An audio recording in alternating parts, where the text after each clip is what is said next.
বিশ্বনবী সিজদা করে যখন দাঁড়িয়ে যেতেন, মা আয়েশা আবার আগের মতো পা বিছিয়ে দিতেন। আল্লাহু আকবার। কি ঘর ছিল, টাকা নাই, পয়সা নাই, দামি বিছানা নাই, ফার্নিচার নাই, জুয়েলারি নাই, অর্নামেন্টস নাই, কিন্তু বিশ্বনবীর ঘরের মধ্যে সুখ আর শান্তি আছে না নাই? সুখ আর সুখ। ফজরের নামাজ পড়ে এসে নিজেই মা আয়েশার সাথে রান্না করতে বসে যেতেন, নিজের তলোয়ার বের করে পেঁয়াজ কাটা শুরু করতেন বিশ্বনবী। আল্লাহু আকবার। বিশ্বনবী গ্লাসের যেই মা আয়েশা গ্লাসের যেই জায়গায় ঠোঁট লাগিয়ে মুখ লাগিয়ে পানি পান করতেন, ওই জায়গাটা খুঁজে খুঁজে বিশ্বনবী আবার ওই জায়গায় ঠোঁট লাগিয়ে পানি পান করতেন। কোন সুবহানাল্লাহ।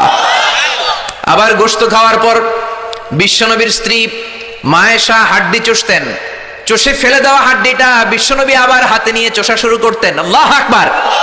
কি শান্তি, কি সুখ। মা আয়েশাকে বিয়ে করার আগে মা আয়েশার চেহারাটা বিশ্বনবীর কাছে জিবরাইল এনে বলল, ইয়া রাসূলুল্লাহ আখবিরনি, আমাকে বলেন মেয়েটাকে দেখতে কেমন লাগে। বিশ্বনবী বললেন, কার মেয়ে? আপনার বন্ধু আবু বকরের মেয়ে। কেন এনেছো? আল্লাহ ডাইরেক্ট প্রপোজাল দিয়েছে, ডাইরেক্ট প্রপোজ করেছে বিয়ের জন্য। বিশ্বনবী বললেন, তাই নাকি? জিবরাইল বললেন, হ্যাঁ ইয়া রাসূলুল্লাহ, আমি হলাম বিয়ের ঘটক, আল্লাহ হলেন বিয়ের কাজী। বিশ্বনবী বললেন, তুমি যদি বিয়ের ঘটক হও, আল্লাহ যদি হয় কাজী, আমি মুহাম্মদ রাজি। আল্লাহু আকবার। বিয়ে হয়ে গেল, ঘরে দামি কিছু নাই, ফার্নিচার নাই, টাকা পয়সা নাই, কিন্তু বিশ্বনবীর ঘরের মধ্যে সুখ আছে না নাই? বিবিদেরকে এত ভালোবাসতেন, কোনোদিন মারামারি করেন নাই, যৌতুকের জন্য পিটান নাই, কোনোদিন গায়ে হাত তোলেন নাই। কোন ঠিক কিরা? এক একজনকে বিশ্বনবী প্রাণ ভরে ভালোবাসতেন। বিবিরাও বিশ্বনবীর কাছে আবদার করতেন, নানা ধরনের আবদার। বিশ্বনবী সেগুলো পূরণের চেষ্টা করতেন। আবার মাঝে মাঝে রাত্রিবেলা মা আয়েশার সাথে দৌড়াদৌড়ির প্রতিযোগিতা করতেন। কোন সুবহানাল্লাহ। সহিহ হাদিস, মা আয়েশা তখন চিকন ছিল। তাহাজ্জুদের সময় বিশ্বনবী উঠে মা আয়েশারে বললেন, আয়েশা, ও আমার কলিজার টুকরা হুমায়রা। মা আয়েশাকে আদর করে বিশ্বনবী হুমায়রা বলতেন।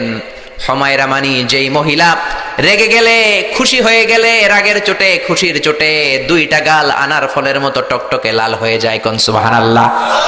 মা আয়েশা রেগে গেলে গালগুলো লাল হয়ে যেত, গাল দুইটা টকটকে লাল আকার ধারণ করতো। বিশ্বনবী তাকে হুমায়রা বলতেন, হুমায়রা, মদিনাতে কেউ জেগে নাই, চলো না আমরা দৌড় দৌড় খেলি। মা আয়েশা মহা খুশি, কারণ সব বিবিরাই চায় স্বামীরা একটু রোমান্টিক হোক। কোন ঠিক কিনা? সব বিবিরাই চাক স্বামী আমার দিকে স্পেশাল নজর দেখ। সব বিবিরা চায় স্বামী আমাকে নিয়ে পারলে একটু রেস্টুরেন্টে ঘুরতে যাক, স্বামীরা পারলে আমারে একটু বেড়াতে নিয়ে যাক। এরকম আবদার বিবিদের কাছে আছে না নাই? কিন্তু এমনও অনেক স্বামী খুঁজে পাবেন, বছরের পর বছর যায়, বিবি